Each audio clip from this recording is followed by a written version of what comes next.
तर कुणाल कामरा प्रकरणामध्ये नवीन माहिती समोर येते। आता संजय निरुपम यांनी पण आरोप केला की कामरा याला परदेशातून लोक पैसे पाठवत आहेत आणि त्यासाठी फतवा पण काढला।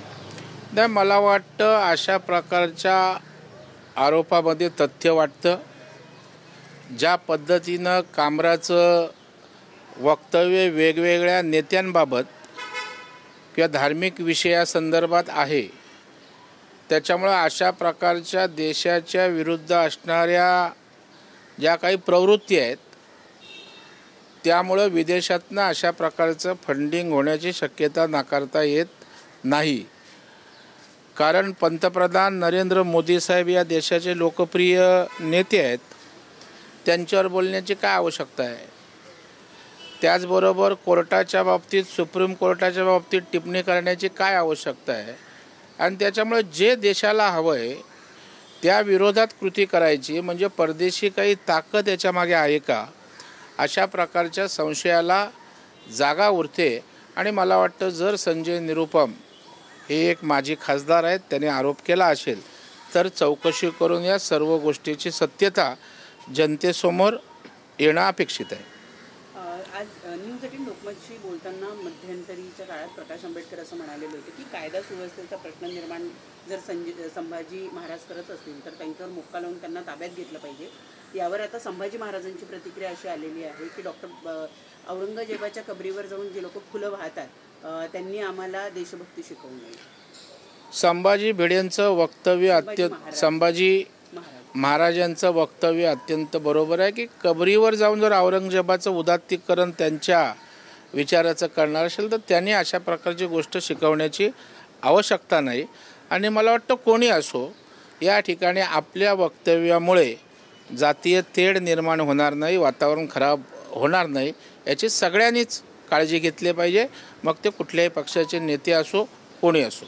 सर, औरंगजेबाचे जे वारस आहेत त्यांनी असं वक्तव्य केलेलं आहे NDTV मराठीशी बातचीत करताना की मराठ्यांचं जे साम्राज्य होतं ते औरंगजेबाच्या साम्राज्यापुढे अगदी किरकोळ होतं, कसं बघता? नाही, आता मराठ्यांनी इतिहास दाखवून दिला आहे, त्याच्यामुळे त्यांचे नातेवाईक वारसदार काय बोलत आहेत यापेक्षा मराठ्यांचा जो इतिहास आहे तो बोलका आहे ना, त्यातनं आपण बोध घेतला पाहिजे।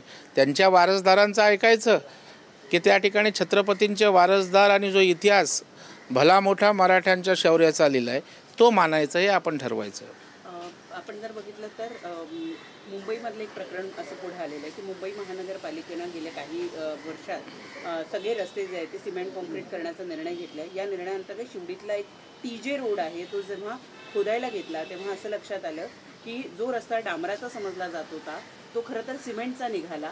सिमेंटचा रस्ता जो 15 वर्षापूर्वी बांधला होता त्यावर नकळत मुंबई महानगरपालिकेनं डांबराचा रस्ता बांधला आणि अशा पद्धतीनं सर्वसामान्य जनतेचा टॅक्सचा पैसा वाया गेला। मुंबई महानगरपालिकेकडे आपल्या रस्त्याच्या खाली काय युटिलिटी आहे किंवा आपण कधी सिमेंटचा रस्ता बांधला होता याची कुठली माहितीच उपलब्ध नाही, त्यामुळे हा प्रकार घडल्याचं निष्पन्न झालं। नाही, हे जर असेल तर अत्यंत गंभीर आहे।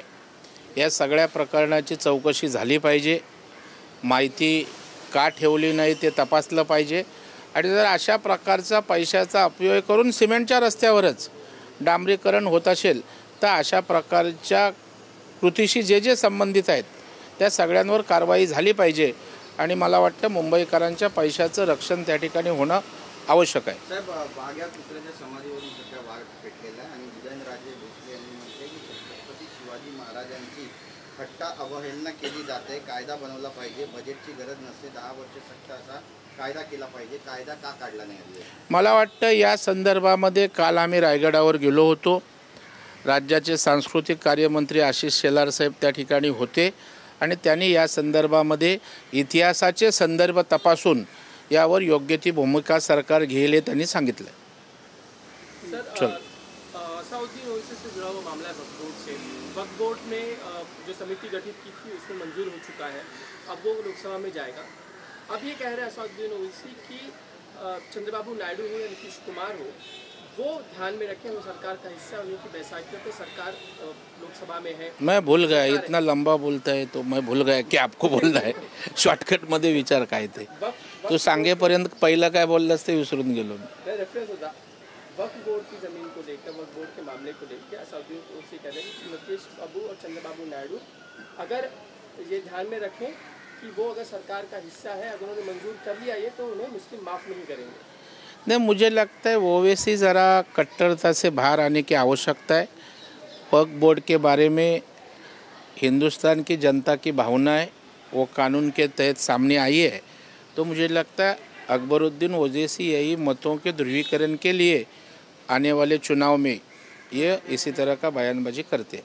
सौगाते मोदी को लेकर विपक्ष लगातार हमलावर है कि अब इन्हें वोटों के लिए सौगाते मोदी जैसी चीज़ें लाई जा रही हैं। मुझे लगता है विपक्ष का दुटप्पी भूमिका रहती है। जब मुस्लिम लोगों की बाजू नहीं लेते हैं, उनको राहत नहीं मिलती है, तभी पक्षपाती का आरोप हमारे ऊपर लगाते हैं, धार्मिकता का आरोप लगाते हैं। अगर ज़रूरतमंद ऐसे गरीब मुस्लिमों के लिए एक सौगात, एक सौहार्द का वातावरण निर्माण होता होएगा, तो उन्हें इसका स्वागत करना चाहिए।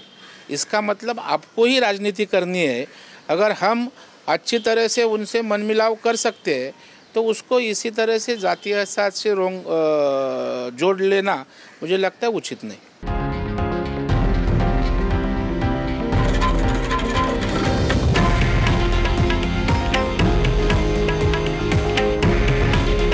हे आहे देशातील नंबर 1 न्यूज नेटवर्क आणि आपण पाहत आहात TV9 मराठी।